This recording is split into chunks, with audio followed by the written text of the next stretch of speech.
Dante's Boxing Nation, what's going on, guys? Well, it looks like the winner of this Billy Joe Saunders versus Andy Lee fight is on the middleweight's most wanted list. Because right now, Gennady Golovkin and Danny Jacobs, they both want the winner. And they want the winner next. Now, what I find so interesting about this whole situation is it would seem right now the most dangerous middleweight champions right now in the division are Danny Jacobs and Gennady Golovkin. We can't really include Canelo because he's still fighting at 155.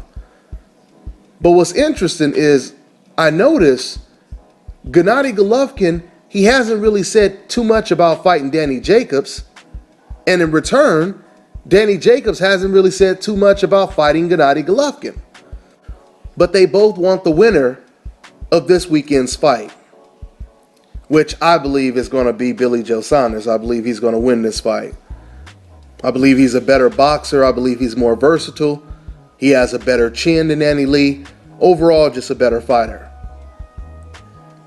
But Andy Lee definitely has a puncher's chance. We know he has great knockout power. So this fight should be interesting. I'm looking forward to watching it now because we know that this is going to lead to something bigger.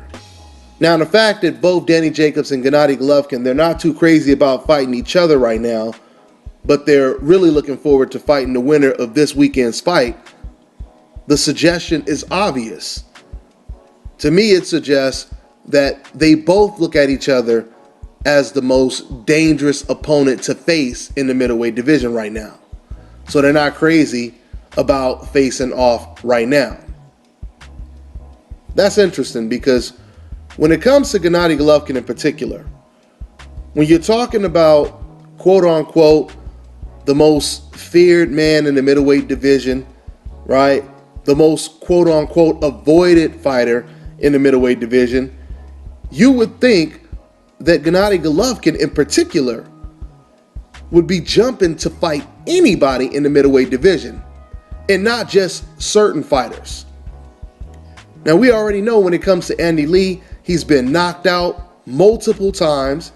He has multiple losses on his record, right? So even if Andy Lee were to win this fight, it really doesn't do a whole lot for a person like Gennady Golovkin's resume because he is still yet to fight a pound-for-pound champion.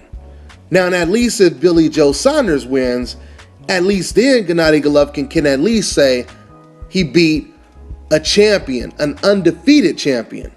So that would be a better fight for Golovkin as when it comes to at least, building his reputation of being the best middleweight in the world or a pound for pound, maybe top 15, one of the best fighters in the world. But I will say this as well. It's really ridiculous when you have these decafs criticizing the fact that Danny Jacobs knocked out an undefeated Peter Quillin in the first round. A guy that Gennady Golovkin wanted to fight, right? Peter Quillin and Andy Lee and Billy Joe Saunders, these were all fighters that Team Golovkin, they wanted to face to quote-unquote clean up the middleweight division.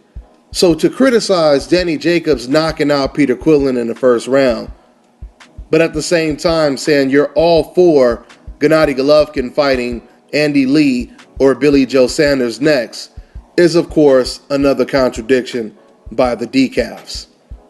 There's nothing wrong with Gennady Golovkin wanting to fight the winner. It is an interesting fight.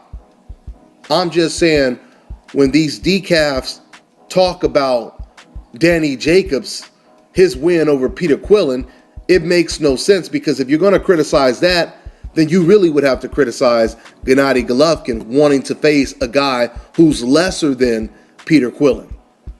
We already know Gennady Golovkin versus an undefeated Peter Quillin would be bigger than a Gennady Golovkin versus an Andy Lee or a Saunders, right? So it'll be very interesting to see who the winner of this fight this weekend chooses next. Will they go after Golovkin or will they go after Danny Jacobs? We'll see. That's all I got for now. I'm on to the next one.